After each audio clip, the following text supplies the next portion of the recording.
Hi everyone, welcome back to Living Even Keeled. I am Patricia Keeled and today we are tackling some more nagging tasks. First off, thank you for joining me here. I don't know if many of you recognize me. I ended up getting a lot of new subscribers during my Room of the Month kitchen makeover, so thank you for tuning in. I just want to reintroduce myself in case you're like, who is this girl? Now, a while back, I found myself doing some nagging tasks. I just had a list of things that I've been meaning to do that had put off that really only took me 2 to 3 minutes each.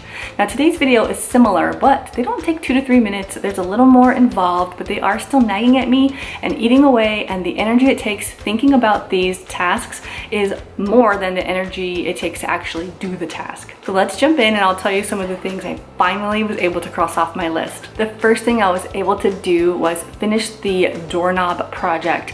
Now, during June, when I painted my basement doorknob for the kitchen makeover, I was inspired to do all of the rest of the doorknobs in my home, at least the ones that we knew we weren't going to be changing.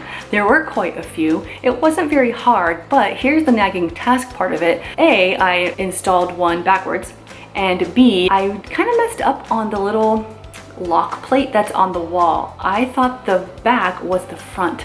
So I did 2 coats on the back, 2 coats of the same high gloss spray paint, and one very quick, sloppy, hardly good at all coat of paint on what ended up being the front. So I had it flipped in my mind, so I had to go take those all off again, take them outside and spray them. Super easy, didn't take a lot of time at all, but it was nagging at me, so I'm glad I finally did it. But then I gave myself another task that I didn't think I would be doing.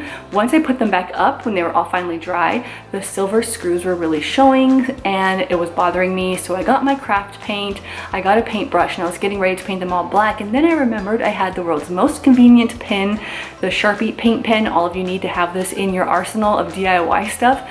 It's an oil-based paint, and I just took it and I kind of colored in every single screw that was showing on both the little lock plate thing and the knobs themselves. So now everything's black.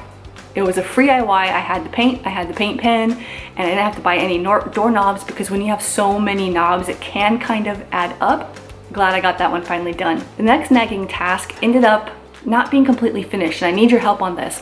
I finally took down the 3 door hinges that we had in our linen closet. There used to be a big full-size door on this closet, but the closet's in a small bathroom, and we have a door to the bathroom, and the 2 kept hitting each other. We took the door off a long time ago, finally got the hinges off, but there is the exposed wood, which I can paint, and the holes for the screws, which I could fill and paint, but there's also like a couple centimeters deep where the hinges were. I guess I didn't realize that. I thought that maybe they'd be on the top of the door frame, but they were kind of recessed in. So suggestions, guys. What should I do to kind of fill that and make it just look like a nice piece of wood without actually buying new trim? Staying in that bathroom, we had a pretty sizable chip out of the enamel covering on our bathtub. So we had this paint we got. It's like a little small bottle. It reminds me of Whiteout. It's called appliance paint in white.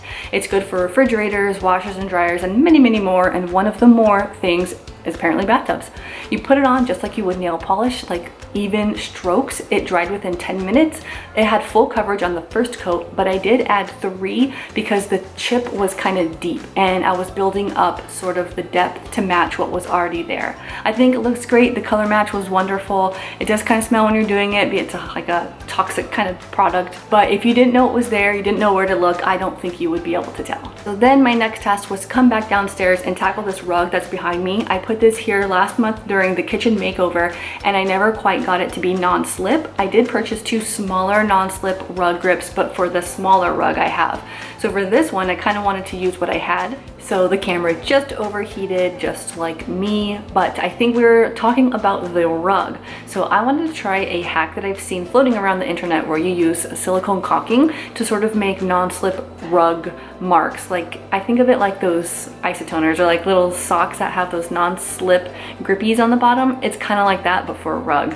I tried it, it works, the rug's not moving, but I don't think the silicone actually adhered to the rug, because when I flipped it back over, some of the pieces were like out and I just kind of tucked it back in. So if you're a person who either moves your rug around a lot or likes to actually pick it up and move it when you sweep, I don't know that this will work for you. I don't think it's good for that kind of thing, but it's working right now, so that's good news. I also used a product that I already had on hand. It's these little triangular shaped silicone like stickies, I'll call them. You stick them to the corners of your rug and that also helps a lot. They're also reusable, so when they get a little too covered in dust and rug bits and crumbs, you just rinse them under the sink. If they start to lose their stickiness and it comes right back as they dry, they get stickier and you can reuse them again and again. I had no problem with this in the past. I used it for a hallway runner and it worked really good in our last rental. And it has withstood the test of two little girls. They run around all the time, like throughout the house and even just in circles on that rug. It shifted a little bit yesterday,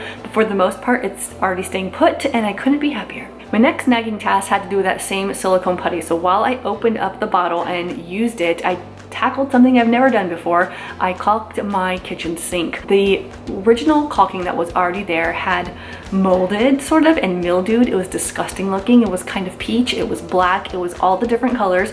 It was exiting the perimeter on its own. It was like coming forward. It was gross. So I did the very satisfying thing of peeling most of it off. It was satisfying until it wasn't. It became kind of hard in some spots. I only did one half of my sink, disclaimer. So it's a nagging task that is only halfway done nagging me. But I wanted to kind of just make sure I had some sink to use while this stuff was drying. We still washed our dishes and probably got a little water on it more than we should have, but it's working. It's doing the job. It looks so much better and the sink actually looks clean because all the times in the past when I've cleaned my sink, it's never had that clean look to me because I can still see that yucky little border of yuck. So now the yuck is gone. And it was really fun and satisfying to try something new. I've never caulked before. And we have a lot of waterproof kitchen type of caulking, but I want the wood one now so I can kind of fix up little borders and trim and things. It's gonna be fun. This is gonna be my fun new obsession. The next one involves wood glue. We had purchased some chairs that came with little wood plugs to cover up where the screws go, and none of them really stayed put except for two. So I took a little bit of wood glue and I put it around the outside circle. If I put it on the flat part of the little plug, it wouldn't have touched anything, so I don't think it would have worked. So I had to kind of put it on the outer edge and then shove it in, wipe off the mess, and set and forget. They're still in, nothing's fallen out. Now it's been a couple of days. Nagging task complete. When I did my room of the month, I ended up purchasing a small thing of wood stain from the Minwax brand for those open shelving things I have over there. I really love those. But I have a piece of wood that's been bare, unstained or unsealed in my dining room. It's the top of my half hutch. If you're new here, I have half of a hutch. I used to have a full hutch. It was white, it was tall, it was pretty, it was bulky. We tried moving it around, it took a tumble down some stairs. Long story short, I only have half of it left. I painted what I do have left black and then added just a wood top so I could use it sort of like a server.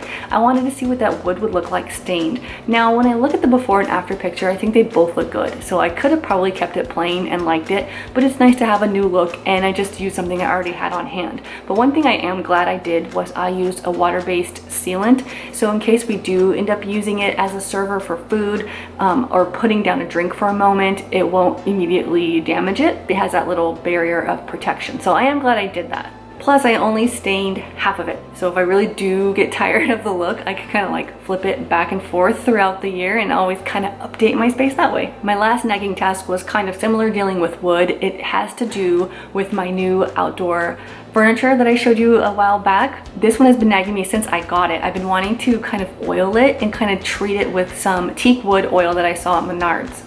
I got the oil, but I have been waiting and waiting and waiting until the weather was ready for me. It has been raining non-stop where I am, so I finally found a break in the weather and I was able to go out there, take a rag, take the oil, and kind of rub it in. I will warn you, this stuff is very sticky, so a little pair of disposable, like, surgical gloves. I don't think they're called surgical gloves, like, you know, rubber gloves, like the tight ones. I think that would really help. But I just rubbed it in, give it a little bit of a richer tone and color, kind of help protect it from UV rays and water.